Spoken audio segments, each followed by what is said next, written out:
Hola, ¿qué tal? Espero estés muy bien, que Dios te bendiga. Gracias por unirte a una sesión más para el estudio de la palabra de Dios. Lección 5 para esta semana, la segunda parte del tema las naciones. Vamos a continuar analizando la gobernanza de Dios que quería con su pueblo y las decisiones que el pueblo de Israel tomó que lo llevaron definitivamente a muchos fracasos. En esta oportunidad vamos a analizar más el libro de Daniel y esas naciones que se levantaron a lo largo de la historia. ¿Qué enseñanza nos da, aparte del contexto profético, con respecto a la obediencia, lo que Dios quería para su pueblo? Bueno, vamos a investigar acerca de esto. Quédate conmigo y ya casi iniciamos.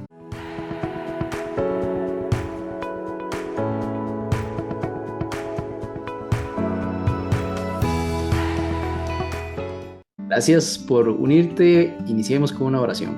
Padre bueno, muchas gracias. Un espacio más, una semana más nos das para el estudio de tu palabra. Es un privilegio. Gracias porque has sido fiel, oh Dios, y pedimos que nos acompañes, tu Santo Espíritu nos ilumine nuestra mente para entender cada detalle y también, Señor, ponerlo en práctica. En Jesús lo pedimos. Amén. Muy bien, el texto para memorizar de esta semana lo encontramos en el Salmo capítulo 46 y versículo 10. Ahí está en su pantalla. Acompáñeme. El versículo dice así: estén quietos y conozcan que yo soy Dios. Exaltado seré entre las naciones, enaltecido seré en la tierra. Este es Dios hablándonos de su soberanía. Exaltado, dice, será entre todas las naciones. Debemos de estar quietos y conocer quién es Dios. Acercarnos a Dios con confianza y dice, será enaltecido en toda la tierra. Hermoso versículo que habla acerca de la soberanía de nuestro Dios sobre las naciones. Muy bien, entre tanta línea de pensamiento, han habido algunas personas que sostienen que Dios quería que los seres humanos cayeran en el pecado, sufrieran y que también pues murieran, pues la paga del pecado de la muerte. Y por eso entonces también estableció el ministerio de la cruz, en el cual Cristo murió por cada uno de nosotros. Y de esa forma entonces demostrar de una manera insuperable y también poderosa su amor por la humanidad. Es decir, o en resumen, Dios necesitaba, según esa posición, esa línea de pensamiento, que la humanidad cayera. Esto realmente es una postura y una afirmación no solo errónea, sino que horrible y realmente miserable de lo que Dios realmente es o lo que quería y quiere para usted y para mí. Nunca ha sido la intención jamás de que Satanás inclusive o la humanidad cayeran. Hemos analizado este tema también previamente, como el libre albedrío nos ha dado a nosotros también esa posibilidad de decidir. Una característica del gobierno de Dios es la capacidad de sus seres creados de decidir. Vemos cómo la rebelión que tuvo Satanás y también pues la humanidad, esa rebelión que se mostró al desobedecer, fue una tragedia todavía de inmensas consecuencias. Todavía no dejamos de sufrir esas consecuencias a partir de esos momentos. Y cuando Adán y Eva, nuestros primeros padres, estuvieron ahí en el jardín del Edén, esa dicha hubiese continuado en caso de que pues ellos no hubieran desobedecido, es decir, mantendrían esa comunión perfecta, todos los beneficios de estar viviendo ahí con Dios, siendo Dios soberano. Y esta semana vamos a continuar analizando los problemas causados por esta caída y la entrada del pecado y por el deseo de los seres humanos de tener un gobierno humano en lugar del divino. Estos temas vamos a estudiarlos en el libro de Daniel, ahí están poderosamente presentados y ahí también se muestra que Dios estaba en lo cierto cuando nos advirtió, cuando le advirtió a su pueblo que iba a suceder algo malo si se apartaban de él, si se apartaban de ese gobierno y entonces eligieran, por el contrario, monarcas terrenales en el lugar de Dios. Y esto fue lo que exactamente obtuvieron el pueblo de Israel, pues reyes o monarcas terrenales, hombres pecadores, que lo único que buscaban era la gloria personal, se olvidaban de Dios y pues se enseñoreaban de otros hombres, hombres pecadores, algo que nunca fue definitivamente una buena combinación, pues sufrieron las consecuencias que Dios les había anticipado.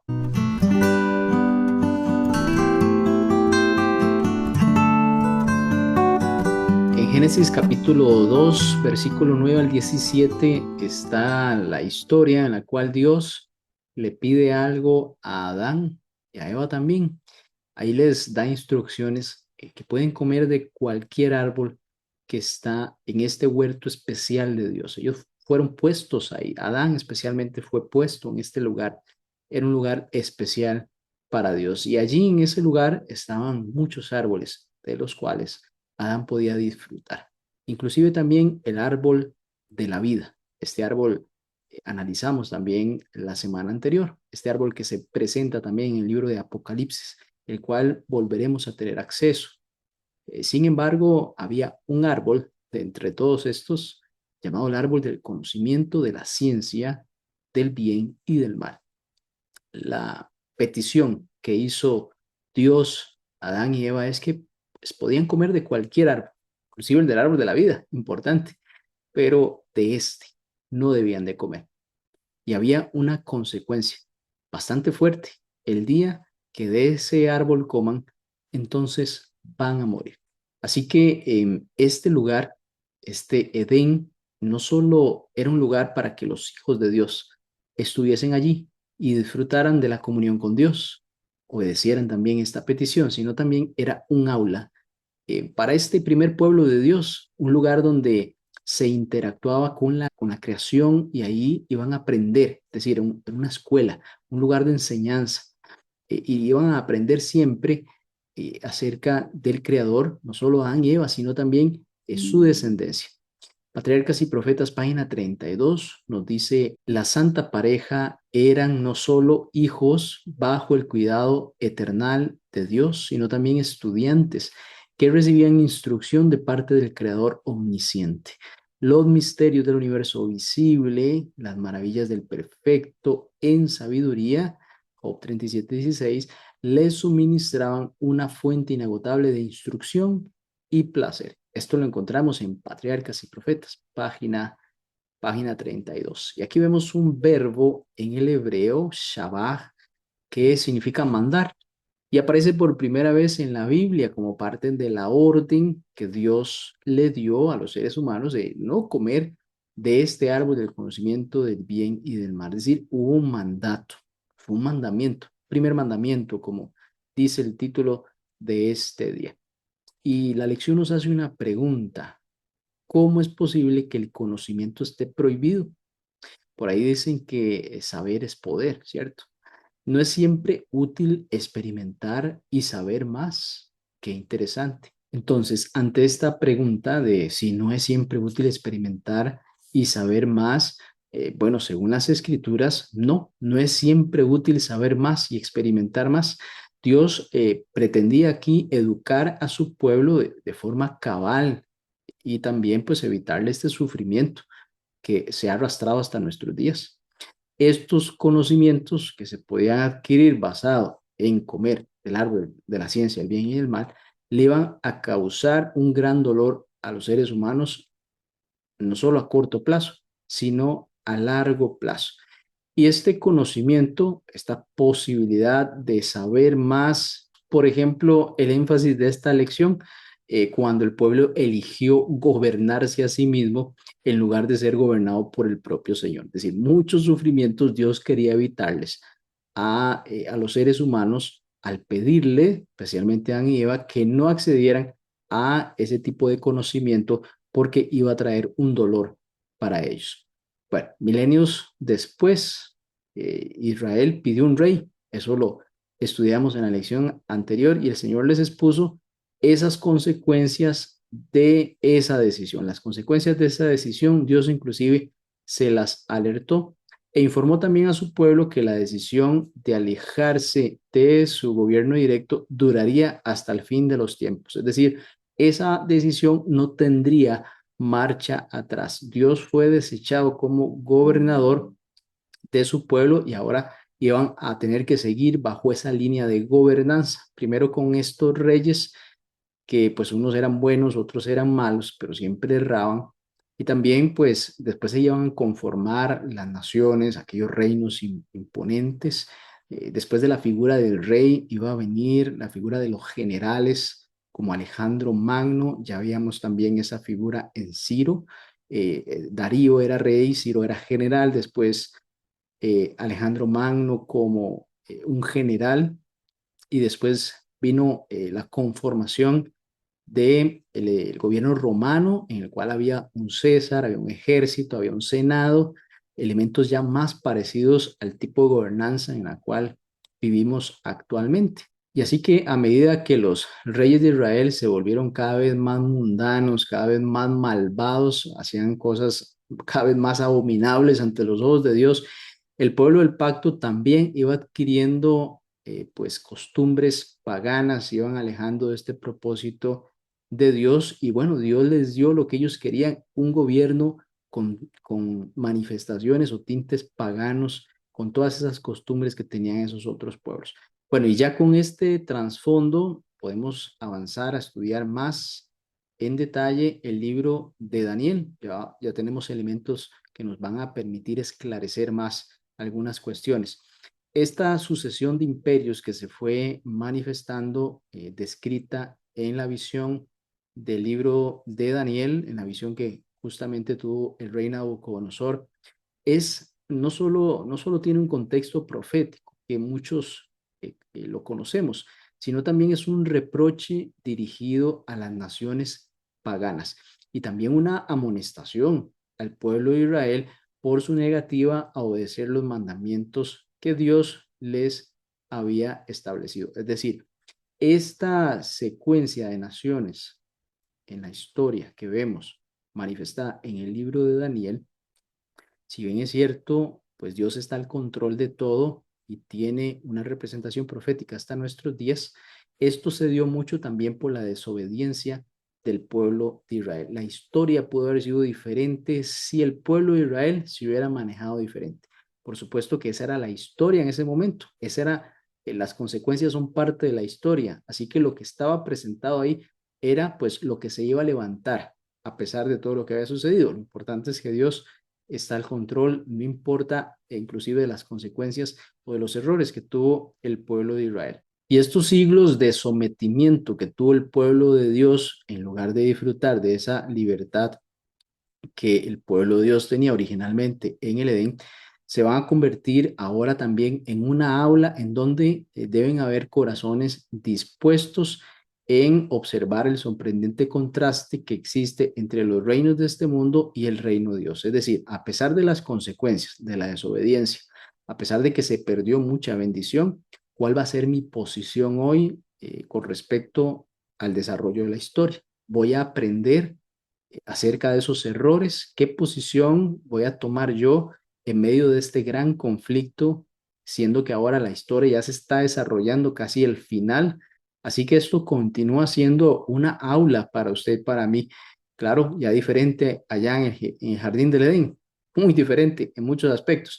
Siempre Dios al control, pero nosotros seguimos aprendiendo acerca de las bondades de Dios y también podemos, como menciona aquí la lección, diferenciar, poder dimensionar de una forma apropiada las diferencias entre los reinos de este mundo y el reino de Dios.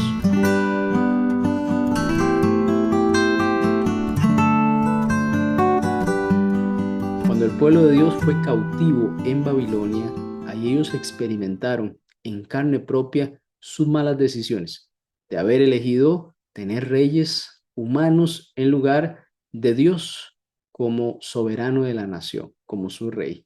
Y pues aquí ya el pueblo no era más autónomo, sino que ahora iba a cosechar de esas consecuencias por sus elecciones. La pregunta es, ¿aprenderían al menos de ellas? Bueno, en Daniel capítulo 2 versículos 31 al 35 encontramos este sueño que tuvo el rey Nabucodonosor, que le impresionó mucho, le inquietó mucho. Y ahí le mostraba cómo los reinos iban a irse constituyendo a lo largo de la historia a partir de ahí, de su reinado en Babilonia. Esta estatua era la figura pues de un hombre que estaba compuesta por diferentes materiales o metales, oro, plata, bronce, hierro, también había una composición de hierro y barro, pues iba mostrando cómo los seres humanos, los hombres, se iban a ir organizando en estos grandes imperios a lo largo de la historia. Cuando llegó el siglo XIX, muchas personas mostraban una renovada confianza en el progreso humano. Había muchos inventos impresionantes que definitivamente iban a traer una mejoría para los seres humanos en su forma de vivir.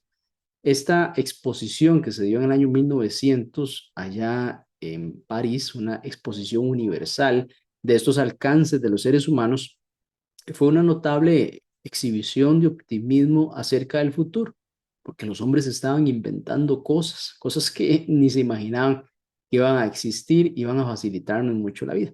Y conforme nos adentramos en el siglo XX, también habían otros elementos. Algunos pensadores mostraban optimismo en algunos ideales como la perfectibilidad humana y el poder de la razón. Ahí se empieza a ver también cómo el ser humano empieza a alejarse más de Dios y confiar más en sí mismo justamente por estos avances tecnológicos. Y definitivamente pensaban que iba a ser el comienzo de una era maravillosa para la humanidad.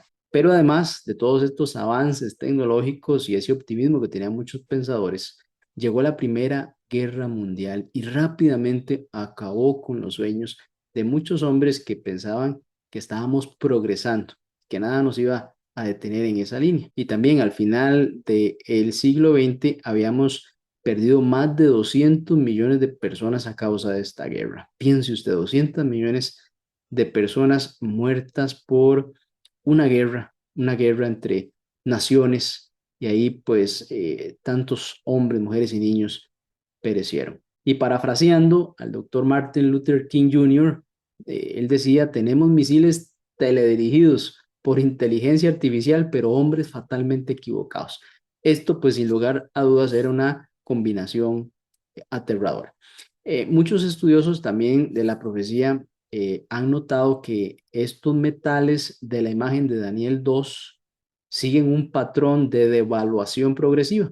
Claro está, el oro es un material pues superior a lo que es la plata, también al bronce y también al hierro. Quiere decir que se iba degradando estos materiales de mayor valor a menor valor, y también pues se ha concluido o se ha pensado que este también ha sido el comportamiento de los seres humanos. Nos hemos ido degradando también en valores, en moralidad, porque es evidente que se han perdido muchos principios morales, claramente cristianos, pero también morales, y vemos una sociedad pues, cada vez más degradada. Aquellos hombres como Charles Darwin y Karl Marx, otros pensadores ya del siglo XIX, intentaron convencernos de que la humanidad progresa constantemente, es decir, va de menor a mayor, y que estamos también bajo esos conceptos de evolución, evolucionando biológica y socialmente. Y pues claramente, aunque en algunos aspectos la existencia de los seres humanos ha mejorado por estos avances tecnológicos, ¿quién puede vislumbrar un futuro de paz y seguridad y prosperidad en vista de cómo está siendo gobernado el mundo en la actualidad? ¿Cómo podemos concluir que vamos a vivir en paz si cada vez hay una guerra en cualquier parte del mundo? Simplemente los seres humanos nos ponemos de acuerdo, por más que queramos. Siempre las ambiciones de los seres humanos se sobreponen sobre las necesidades de los más débiles. Y pues las mismas naciones tienen culpa de esta actitud, de esta forma de actuar. Jesús advirtió, oirán guerras y rumores de guerras. Cuidado, no se alarmen. Esto tiene que suceder, pero aún no es el fin, porque se levantará nación contra nación, reino contra reino, y van a haber pestes, hambres y terremotos en diversos lugares. Esto según Mateo capítulo 24, versículos 6 y 7. A pesar de esta advertencia que nos hizo Cristo, ¿cómo debería confortarnos el hecho de haber sido advertidos de antemano acerca de estos eventos?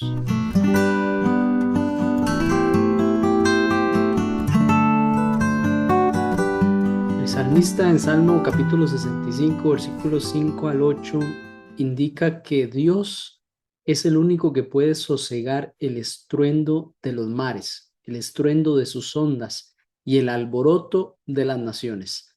Aquí el salmista está comparando el bramido de las aguas con ese alboroto de las naciones, especialmente, claro está, naciones paganas que constantemente están en una lucha de poder. Constantemente un reino buscaba imponérsele al otro.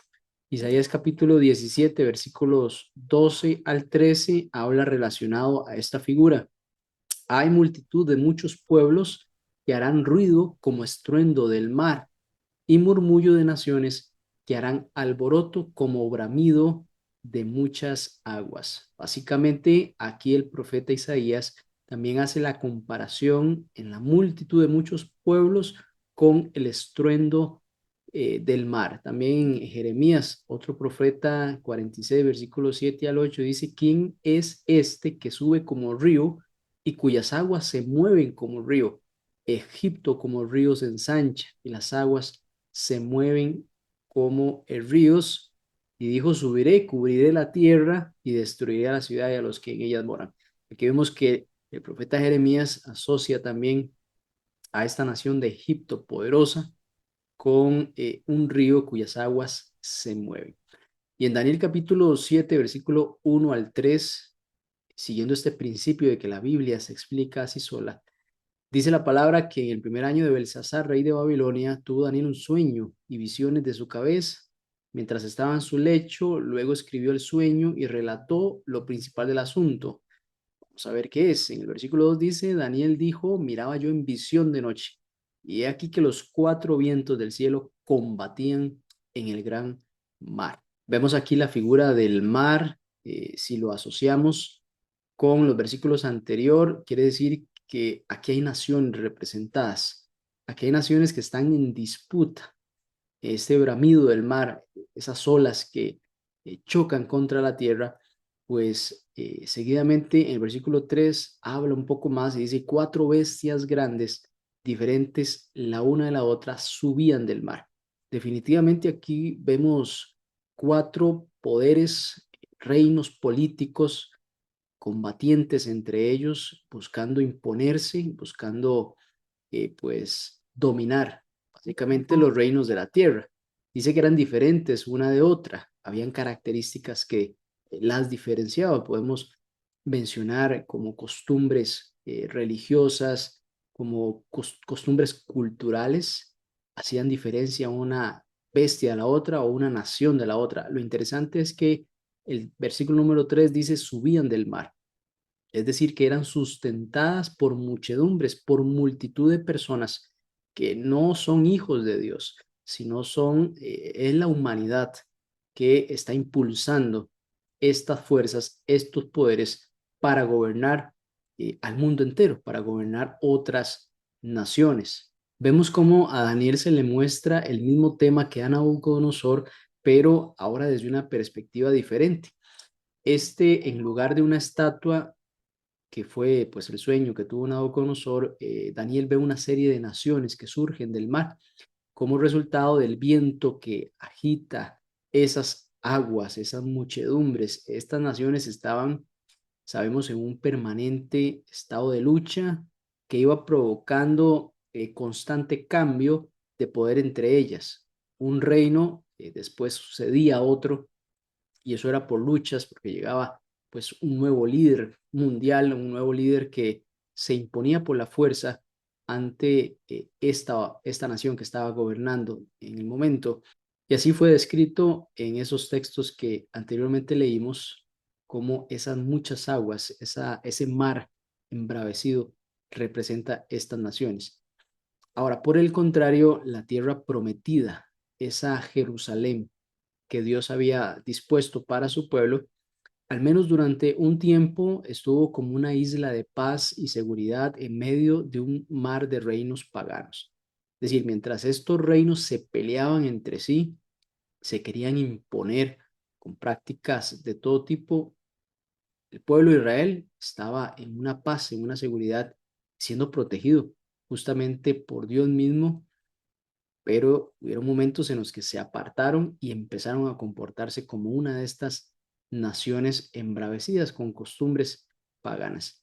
Y sí, esta nación del pueblo de Dios, era como una nación santa establecida sobre los sólidos cimientos del gobierno de Dios y pues claramente, basado en esos ejemplos, estaban en contraste con las convulsionadas naciones que los rodeaban. Por eso Dios les pedía a su pueblo que no se entremezclaran con esas naciones, porque esas naciones embravecidas, esa situación inestable que vivían, se le iba a traspasar también al pueblo de Dios.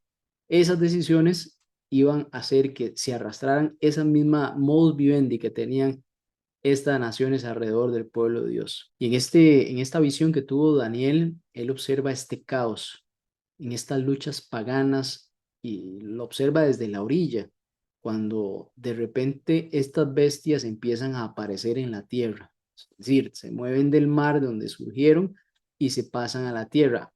Podemos decir que es territorio del pueblo de Dios, ahí donde la nación santa está descansando, y así los problemas de los gentiles se habían convertido ahora en los problemas del pueblo de Dios. Lamentablemente el pueblo de Dios había elegido vivir así, había elegido vivir como paganos, así que ahora viviría entre ellos, y no solo eso, sino también sometido por ellos. Y podemos decir, claro, que algunas naciones fueron mejores que otras, tuvieron mayor complacencia con respecto al pueblo de Dios. Recordamos cómo el rey Darío, los reinos de Medo Persa fueron más tolerantes con respecto a la religión, le permitió en aquel tiempo a Nehemías ir a reconstruir los muros de Jerusalén. Hubo más tolerancia un reino con otro, pero sin embargo, siempre tuvo problemas el pueblo de Dios al estar sometido a estos pueblos paganos. Los pueblos y los imperios han consistido simplemente en ir de una tragedia a otra. Por ahí había un oasis, alguna situación de esperanza. Dios rescataba al pueblo de las manos de estos pueblos paganos, como en el caso de Esther. Utilizó a la reina Esther para salvar de un edicto de muerte a su pueblo.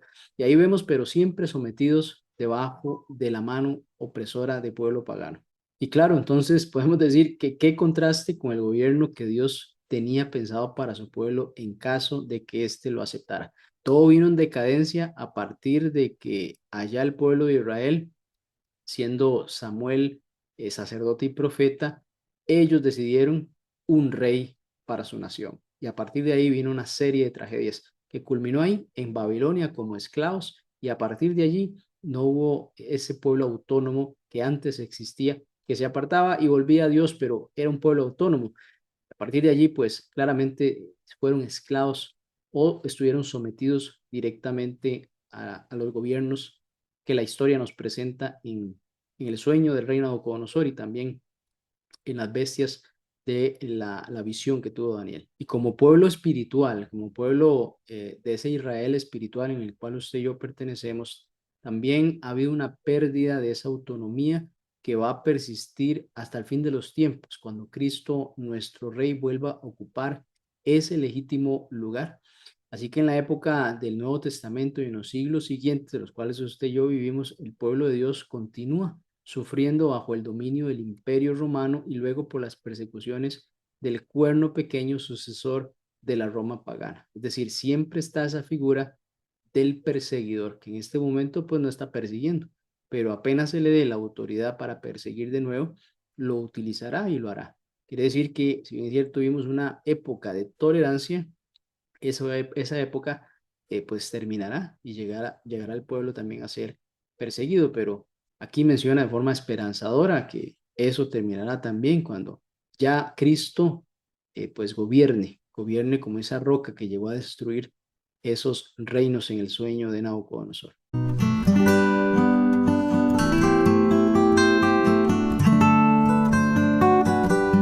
Estas imágenes de la tierra y el mar que aparecen en la Biblia es especialmente en las profecías, van a ser muy instructivas, tienen un significado bastante importante en este conflicto entre el bien y el mal.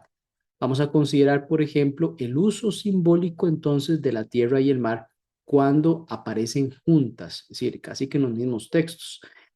Aquí vamos a leer una declaración de Frank B. Holbrook que dice: simbólicamente, cuando se yuxtaponen la tierra y el mar, la tierra suele representar el mundo ordenado o incluso la tierra de Israel, mientras que el mar se refiere a las naciones gentiles que la amenazan, igual que el mar amenaza la tierra. Según esta línea de pensamiento, la tierra es un lugar estable, es decir, un lugar en el cual está basado en el gobierno de Dios. Dios establece sus leyes y el pueblo obedece y entonces se vive en armonía. Mientras que el mar está representando esta agitación y la inestabilidad de las naciones establecidas sobre el fundamento del orgullo humano. Si nos llevamos esto a la vida de nosotros, pues realmente tiene el mismo significado. Cuando estamos con Dios tenemos estabilidad, no solo espiritual, emocional y física. Hay un balance, pero cuando nos alejamos de Dios, pues vemos esa agitación, esa desesperanza, esa intranquilidad, porque allí gobierna el orgullo humano, gobiernan nuestras decisiones. Seguimos a otro líder. Apocalipsis capítulo 12, versículo 15 al 16 nos habla muy puntual de estos dos elementos como el agua y la tierra. Dice: y la serpiente arrojó de su boca tras la mujer agua como un río, para que fuese arrastrada por el río. Pero la tierra ayudó a la mujer, pues la tierra abrió su boca y tragó el río que el dragón había echado de su boca. Aquí el dragón, la serpiente, es Satanás. La mujer es la iglesia. Esa agua son esos poderes que se levantan con fuerza de muchedumbre, con fuerza de naciones para hacerle daño a la iglesia. Pero vemos que aquí la tierra ayuda, es decir, el gobierno de Dios, principios de Dios, promesas de Dios, ayudan a que la mujer no sea tragada por Satanás, es decir, no, la mujer o la iglesia no perezca en las manos de Satanás. Apocalipsis capítulo 13, versículo 1 y versículo 11 describe cómo una bestia sube del mar con 7 cabezas, vean, simbolismo más amplio, y 10 cuernos, representando una potencia política y religiosa que se alza contra Dios. Apocalipsis capítulo 13, 1, nos dice: describe otra bestia que sube de la tierra con 2 cuernos como de cordero, pero que habla como dragón, que ejerce el poder de la primera bestia y hace que él adora. Y sabemos que los adventistas del séptimo día hemos entendido que lo que dice ahí en Apocalipsis capítulo 12, versículo 16, se refiere a esa migración de creyentes perseguidos en Europa y constituyendo el nuevo mundo en los Estados Unidos de Norteamérica. Podemos ver esta nueva tierra como una tierra prometida.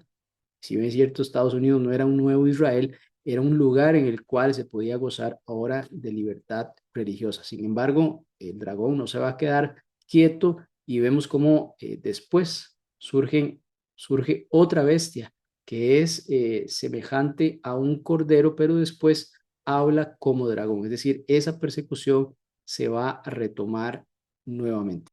Y Estados Unidos fue durante mucho tiempo un faro de libertad religiosa para quienes eran perseguidos por sus creencias. Se convertirá entonces ahora en el nuevo perseguidor religioso dominante, según la profecía. Este es otro ejemplo de lo que sucede cuando la humanidad elige gobernarse a sí misma en lugar de ser gobernada por Dios y por sus principios.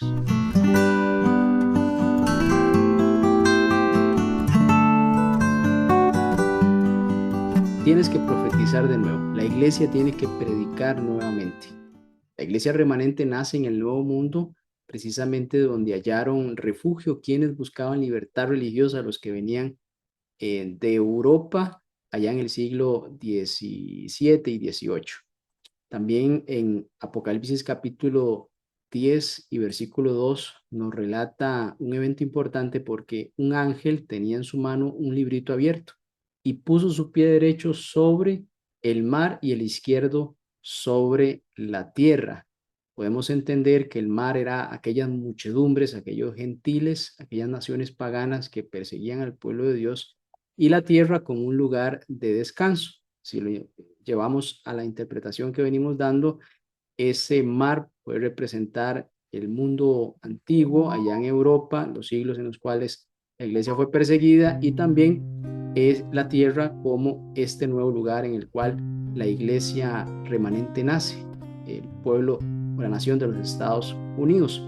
Y en el versículo 10 encontramos cómo Juan toma ese librito que trae este ángel y que tiene un pie sobre la tierra y otro sobre el mar, y dice que lo comió y era dulce en su boca como la miel, pero cuando lo hubo comido amargó su vientre. Y él me dijo, es necesario que profetices otra vez sobre muchos pueblos, naciones, lenguas y reyes. Este librito podemos entenderlo como la información que en algún momento a Daniel se le pidió que fuese sellada. Y aquí los eventos proféticos toman bastante relevancia y son predicados por este pueblo remanente que nace de la profecía. Usted y yo somos parte de ese pueblo remanente que tiene una misión, que es predicar a Cristo, predicar las buenas nuevas de la salvación, predicar que hay un Dios creador, hay un Dios redentor y que está pronto a venir en Jesucristo. Jesucristo, su Hijo, va a volver a venir a esta tierra. Lo va a hacer ya no como un niño indefenso, sino lo va a hacer como el Rey de Reyes, el Señor de señores. Va a venir por su pueblo. Los que van a ser perseguidos para entonces, esa persecución terminará.